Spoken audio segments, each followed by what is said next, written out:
Hello, my name is Leo and welcome to another reading of the Elder Scrolls. Today we're going to be reading the 36 lessons of Vivec, Sermon 20. The first monster was actually two, having been born twice, like his father, Vivec. He was not the mightiest of the 8 to escape Muthra, but his actions were the most worrisome. He was known as Moon Axel, and he harvested the leftovers, foibles of nature.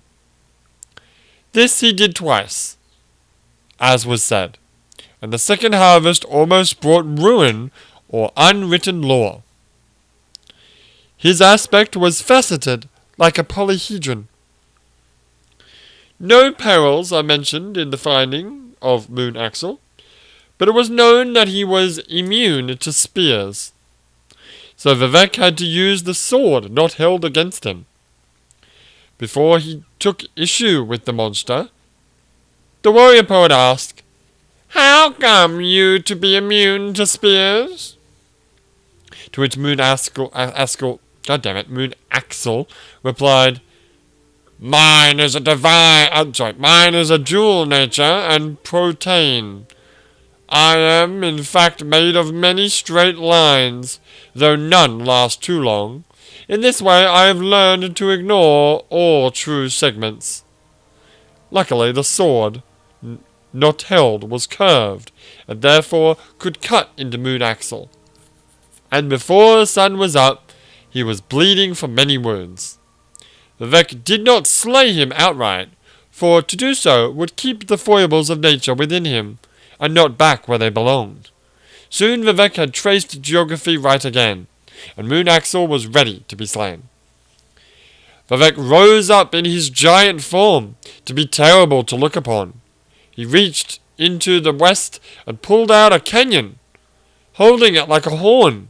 He reached east and ate a handful of nixhounds, blowing their spirits through the canyon. Made a terrible wail, not unlike an unsolved woman.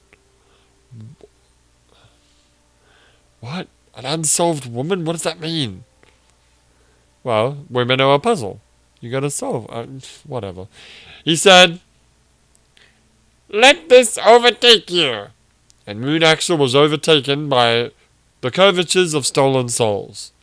They wrapped around the monster like resin, until finally he could not move, nor could his dual nature. Vivec said, "Now you are solved," and pierced his child with Muthra.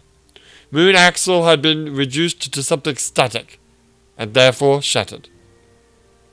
The lines of Moon Axel were collected by Velothi philosophers and taken into caves.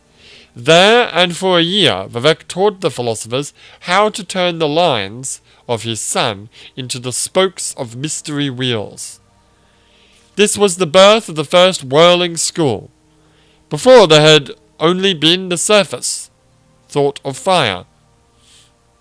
Vivec looked at his first wheeling students and observed, unlike the egg-layered universe, is morbid possession of 3 distant coverage, soul wrecked and alike.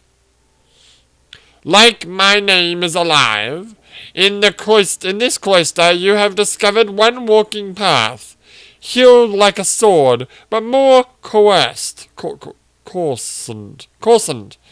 so edged that it has to be whispered to keep the tongue from bleeding.